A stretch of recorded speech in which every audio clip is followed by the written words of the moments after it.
विकसित भारत बनाएंगे। बहुत बहुत शुक्रिया।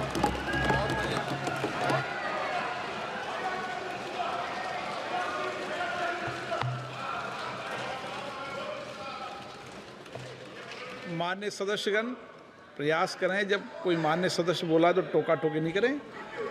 श्रीमती सुश्री बांसुरी स्वराज।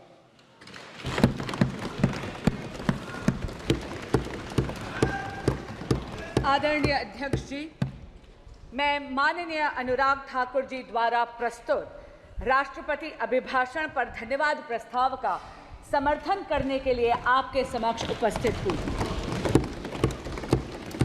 अध्यक्ष जी, मैं आपका और अपनी पार्टी का धन्यवाद करती हूं कि इतने महत्वपूर्ण मुद्दे पर मुझे अपना मत रखने का अवसर मिला है। अध्यक्ष जी, ये राष्ट्रपति अभिभाषण ऐतिहासिक है। इसमें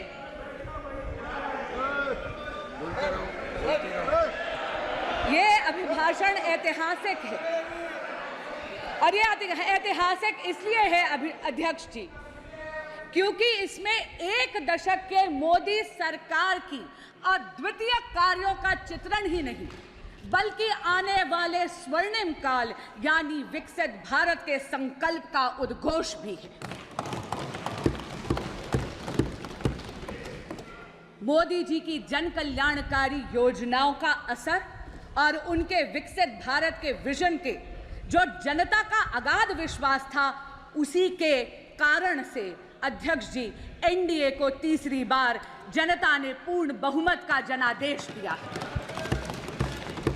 महामहिम राष्ट्रपति जी ने अपने अभिभाषण के पैराग्राफ 3 में जो कहा है, आपके माध्यम से समक्ष के पूरे सदन के समक्ष पुनः दोहराना चाहूंगी। 2024 का चुनाव नीति, नियत, निष्ठा और निर्णयों पर विश्वास का चुनाव रहा है। मजबूत और निर्णायक सरकार में विश्वास, सुशासन, स्थिरता और निरंतरता में विश्वास, ईमानदारी और कड़ी मेहनत में विश्वास, सुरक्षा और समृद्धि में विश्वास, सरकार की गारंटी और डिलीवरी पर विश्वास, विकसित भारत के संकल्प में विश्वास। मेरी सरकार ने 10 वर्षों में सेवा और सुशासन का जो मिशन चलाया है, ये उस पर मोहर है। अध्यक्ष जी, एक दशक में ये पहली बार ऐसी सरकार भारत में आई है जिसकी कथनी और करनी में अंतर नहीं है। जो कहा वो किया। धारा 370 हटाई, जो कहा वो किया। भव्य राम मंदिर का निर्माण किया, जो कहा वो किया। सीएए लेकर आए, जो कहा वो किया। 1 रैंक 1 पेंशन लाए, जो कहा वो किया। मेक इन इंडिया की नींव रखी, जो कहा वो किया। पिछले 10 वर्षों में मोदी सरकार ने भारत की अर्थव्यवस्था को इतना सशक्त करा है कि अध्यक्ष जी, हम 11वीं सबसे बड़ी अर्थव्यवस्था की जगह मात्र 1 दशक में विश्व की वैश्विक पटल पर 5वीं सबसे बड़ी अर्थव्यवस्था बनी। और अध्यक्ष जी, ये असाधारण परिस्थितियों में हुआ है। पूरा का पूरा विश्व कोविड-19 की महामारी से जूझ कर निकला है। अभी भी विश्व के कई देश हैं जो युद्ध की अग्नि में झुलस रहे हैं, लेकिन भारत मोदी जी के नेतृत्व में वैश्विक पटल पर तीसरी सबसे बड़ी अर्थव्यवस्था बनने के पथ पर अग्रसर है। हमारे माननीय प्रधानमंत्री नरेंद्र मोदी जी ने 2047 तक भारत को एक विकसित राष्ट्र बनाने का एक संकल्प लिया है। इस संकल्प के 4 मुख्य स्तंभ हैं। पहला स्तंभ युवा शक्ति, दूसरा नारी शक्ति, तीसरा किसान कल्याण और चौथा गरीब कल्याण।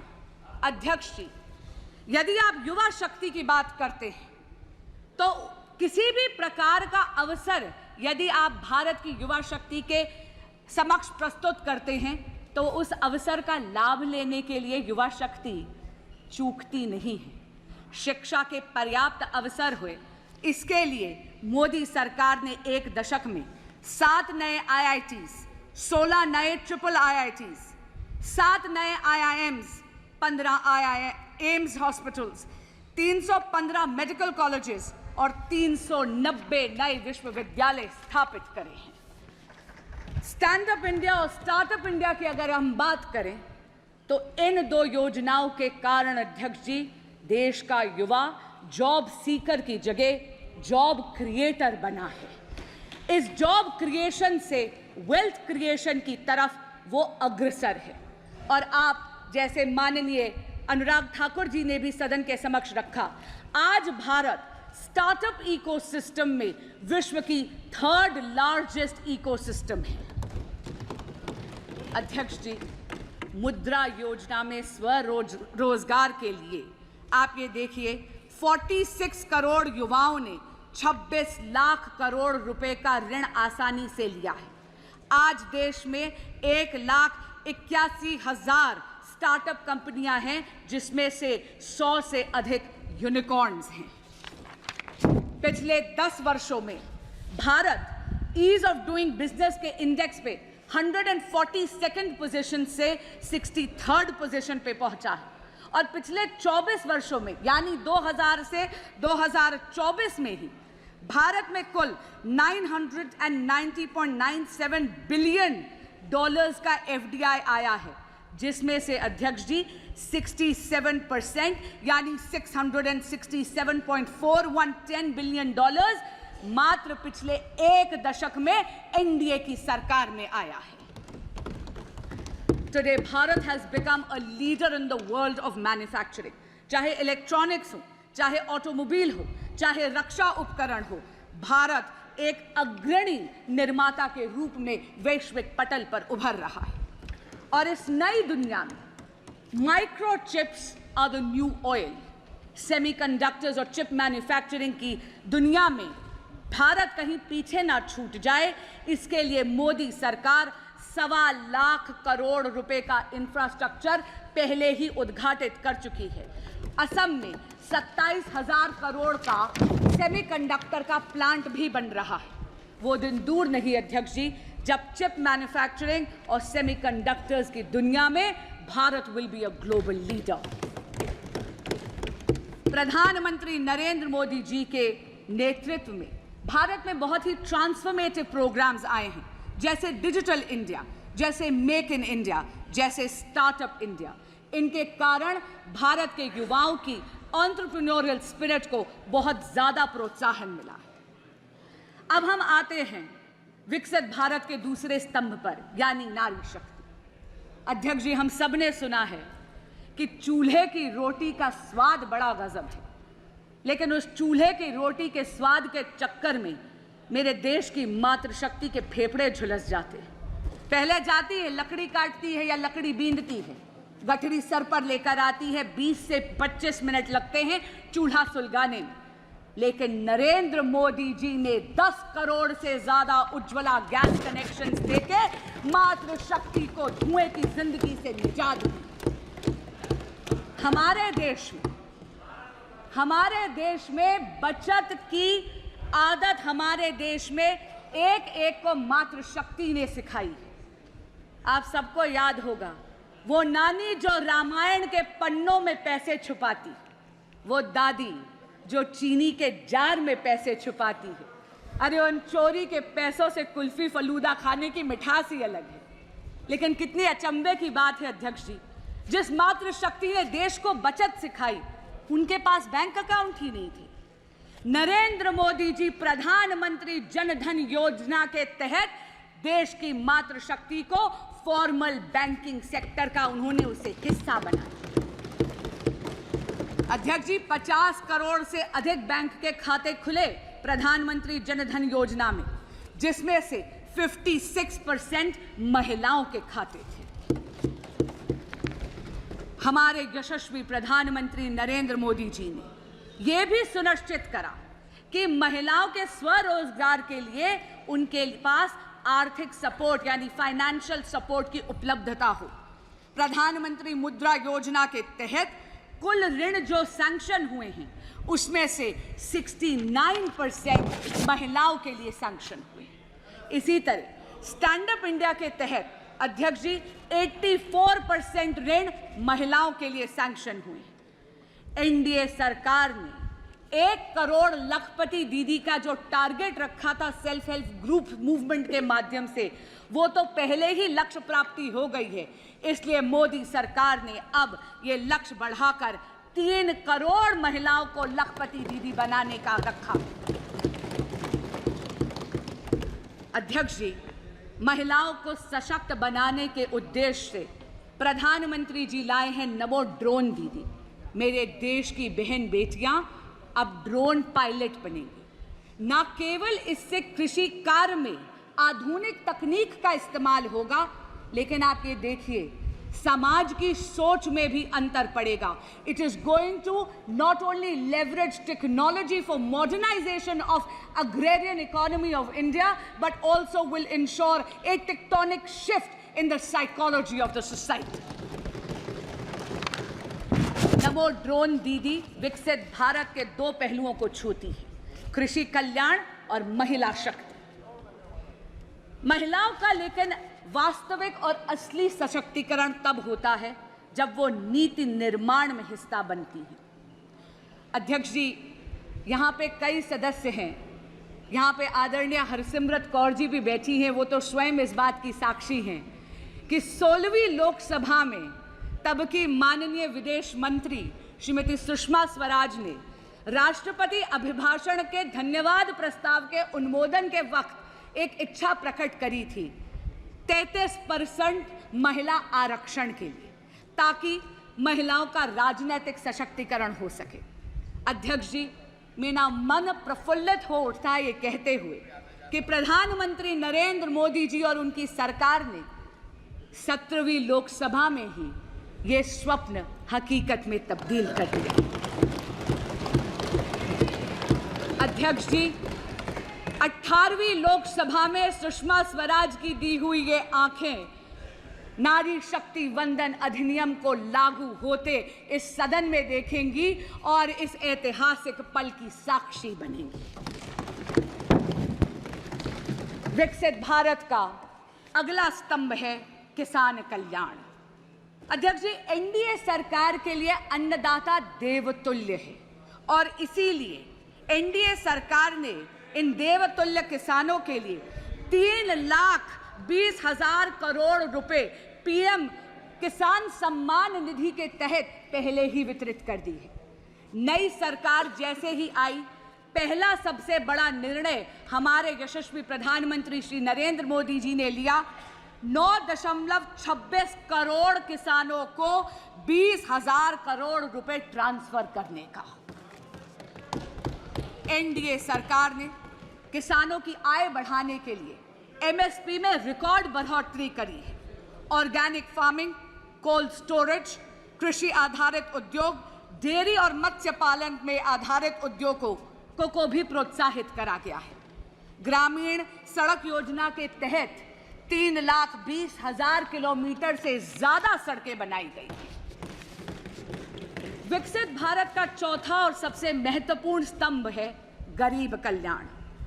अध्यक्ष जी, प्रधानमंत्री गरीब कल्याण योजना विश्व में सबसे बड़ी सामाजिक कल्याण योजना साबित हुई है। इसमें 81 करोड़ से ज्यादा लोगों को मुफ्त खाद्यान्न की सामग्री यानी मुफ्त राशन देकर मोदी जी ने खाद्य और पोषण की सुरक्षा सुनिश्चित करी है। जब हम देश की अर्थव्यवस्था की गाथा गाते हैं तो वो रेड़ी पटरी वालों के बिना अधूरी है। नरेंद्र मोदी जी ने पीएम स्वनिधि के तहत 70 लाख से ज्यादा रेड़ी पटरी वाले यानी स्ट्रीट वेंडर्स को 11,000 करोड़ का ऋण बिना गारंटी के मुहैया करवाया है। अध्यक्ष जी, जिनकी गारंटी कोई नहीं लेता, उनकी गारंटी लेते हैं नरेंद्र मोदी। हर व्यक्ति का एक स्वप्न होता है कि अपनी पक्की एक छत हो। पीएम आवास योजना के तहत एनडीए की सरकार ने इस ख्वाब को हकीकत में बदला है। 4 करोड़ से ज्यादा पक्के मकान इस देश के गरीब को दिए गए हैं और अब पीएम आवास योजना के तहत 3 करोड़ और पक्के मकान बनाने का संकल्प लिया गया है।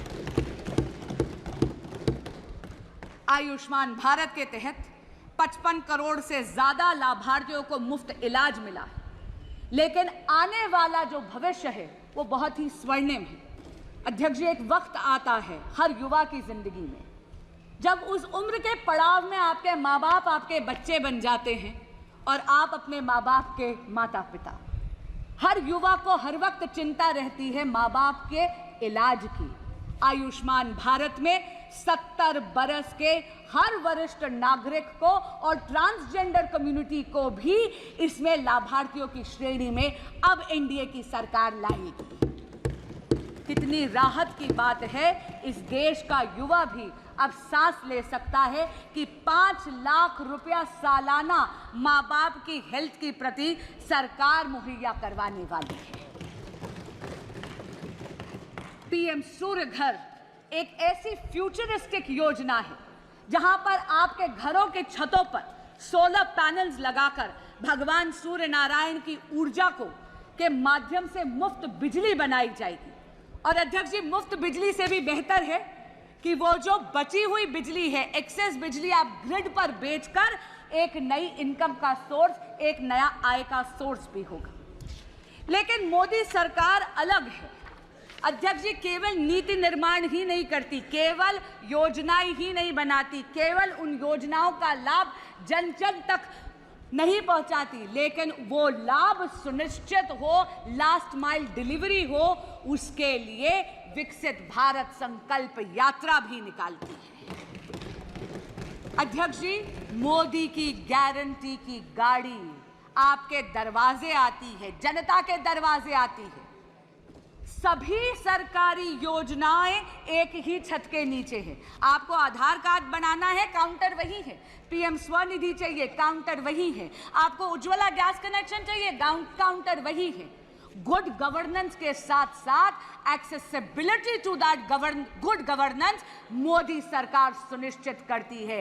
एक अच्छी सरकार जो आए आपके द्वार। अध्यक्ष जी, सरकारें आईं और सरकारें गईं। गरीबी हटाओ केवल एक चुनावी जुमला बनकर रह गया था, लेकिन यशस्वी प्रधानमंत्री नरेंद्र मोदी जी ने सुनिश्चित करा 25 करोड़ लोगों को मल्टी डिमेंशनल गरीबी की रेखा से उभार। आज का दिन एक बहुत ही महत्वपूर्ण दिन है। अध्यक्ष जी, मैं स्वयं एक वकील हूं और खुद अपने व्यक्तिगत अनुभव से कहती हूं कि आज का दिन 1 जुलाई हम वकीलों की फ्रेटर्निटी में उत्साह का माहौल लाने वाली है, क्योंकि 1 जुलाई से भारत में भारतीय न्याय संहिता लागू हो रही है।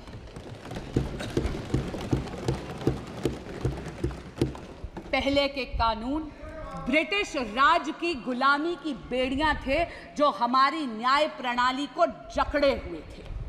पहली बार भारत में एक ऐसी दंड प्रणाली आ रही है जिसका ध्येय न्याय होगा। क्योंकि अध्यक्ष जी, जब कोई ऐसा कानून विलायती हुकूमत बनाती है तो उसका उद्देश्य न्याय नहीं होता, उसका उद्देश्य दमन होता है, क्योंकि वो चाहती है कि उसकी हुकूमत बरकरार रहे। लेकिन पहली बार देश में भारतीय दंड प्रणाली आएगी जिसका ध्येय न्याय होगा, न्याय को प्राथमिकता देगी। और हमारे यहाँ कहते हैं justice delayed is justice denied. ये वो क्रिमिनल सिस्टम होगा लॉज का जो एक एक्सपीडियंसी लाएगी, एक तेजी लाएगी भारत के क्रिमिनल जस्टिस सिस्टम में। कम्युनिटी पेनल्टी पहली बार भारत में इंट्रोड्यूस हो रही है। इसका मतलब है at the heart of these laws is not only deterrence of law and punishment but also a sense of reformation. इन सभी ट्रांसफॉर्मेटिव, फ्यूचरिस्टिक, पाथ ब्रेकिंग कारणों के कारण ही भारत ने एनडीए की सरकार को तीसरी बार पूरा बहुमत दिया है। पर अध्यक्ष जी, विपक्षी गठबंधन ऐसा प्रदर्शित करता है जैसे कि नारायणी सेना इनके पाले में खड़ी है। पर अध्यक्ष जी, इतना जरूर कहूंगी, कृष्ण तो कर्म के कायल हैं, इसलिए उनका आशीर्वाद तो नरेंद्र मोदी जैसे कर्मयोगी पर पुनः बरसा है। विपक्ष चाहे ये दिखाने का प्रयास करे कि स्वयं अक्षोहिणी सेना उनके पास है। अध्यक्ष जी, बहुत चौंकाने वाली बात है कि वो विपक्ष जिसने आपातकाल लगाने का अधर्म करा, वो विपक्ष जिसने भारत के संविधान को गला घोटने का अधर्म करा, जिसने इस देश के लोकतंत्र की हत्या करने का अधर्म करा, वो विपक्ष जिसके गठबंधन के सदस्य आज भी दिल्ली में एक कॉन्स्टिट्यूशनल क्राइसिस क्रिएट करते हैं, क्योंकि वो अपनी जिद पे अड़े हुए हैं कि वो अपनी सरकार जेल से चलाएंगे। क्यों? क्योंकि वो सत्ता के मोह में मदमस्त हैं और दिल्ली उनके इस मोह से त्रस्त है। अध्यक्ष जी, बड़ी अजीब बात है, दिल्ली आज पानी के लिए तरस रही थी, एक बारिश हो गई तो पानी से त्रस्त हो गई। लेकिन ऐसा लगता है कि विपक्षी गठबंधन में या आम आदमी पार्टी में एक आपातकाल और एक अकाल पड़ा हुआ है कॉम्पिटेंस का और टैलेंट का, और इसीलिए माननीय मुख्यमंत्री अरविंद केजरीवाल जी मुख्यमंत्री की सीट को जकड़ कर बैठे हैं। मैं पूछना चाहती हूं, ऐसा विपक्ष जो पॉलिसी पैरालिसिस का अधर्म करता है, जो लैक ऑफ गवर्नेंस का अधर्म करता है, वो धर्म की बात कर कर इस सदन में कैसे आड़े आ सकता है जब ये सदन इमरजेंसी की रेजोल्यूशन पास करना चाहता है, इस इमरजेंसी का खंडन करते हुए। अध्यक्ष जी, मुझे एक प्रसंग याद आता है।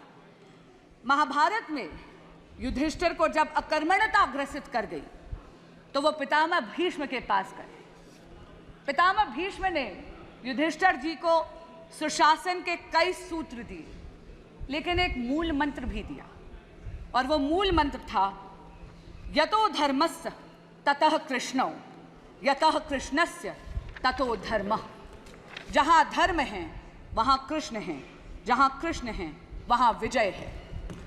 अध्यक्ष जी, धर्म तो नरेंद्र मोदी जी के ही पाले में खड़ा है। लोकतंत्र में मतदाता देवतुल्य होता है। 6 दशक में तीसरी बार लोकतंत्र में भारत के देवतुल्य मतदाता ने विजय श्री का आशीर्वाद एनडीए की सरकार को नरेंद्र मोदी जी के नेतृत्व में दिया है। कुछ दिन पहले मैंने टीवी पे देखा, विपक्ष के एक बहुत ही बड़े नेता मीडिया के बंधुओं से अयोध्या धाम से जीते हुए अपने जनप्रतिनिधि का परिचय करवा रहे थे, और उन्होंने कहा ये हैं अयोध्या के राजा। अध्यक्ष जी, ये विपक्ष की राजसी मानसिकता को परिलक्षित करता है। अध्यक्ष जी, हम तो सत्ता पक्ष में होकर भी सेवा परमो धर्मो वाले, राष्ट्र सर्वोपरि वाले हैं। हमारे तो यशस्वी प्रधानमंत्री भी अपने आप को देश का प्रधान सेवक कहते हैं। अध्यक्ष जी, हमारे तो राजा राम हैं, धर्म हमारा काम है, जपते तो हम माँ भारती का नाम है, इसीलिए तो नरेंद्र मोदी के सामने फेल बाकी सारे तमाम हैं। रिफॉर्म, परफॉर्म और ट्रांसफॉर्म के वर्क एथिक के साथ सबका विकास, सबका विश्वास और सबका प्रयास, इस मूल मंत्र को आत्मसात करते हुए विकसित भारत के संकल्प को सिद्धि तक लेकर जाएगी एनडीए की यह सरकार, मुझे ये पूर्ण विश्वास है। लेकिन मैं साथ में ये आशा भी करती हूँ कि ये सदन एकजुट होकर उस संकल्प को सिद्धि तक ले जाने में मदद अवश्य करेगा। अध्यक्ष जी, आपने मुझे समय दिया और अपनी बात कहने का अवसर दिया, आपका बहुत बहुत धन्यवाद। मैं पुनः इस धन्यवाद प्रस्ताव का अनुमोदन करती हूँ।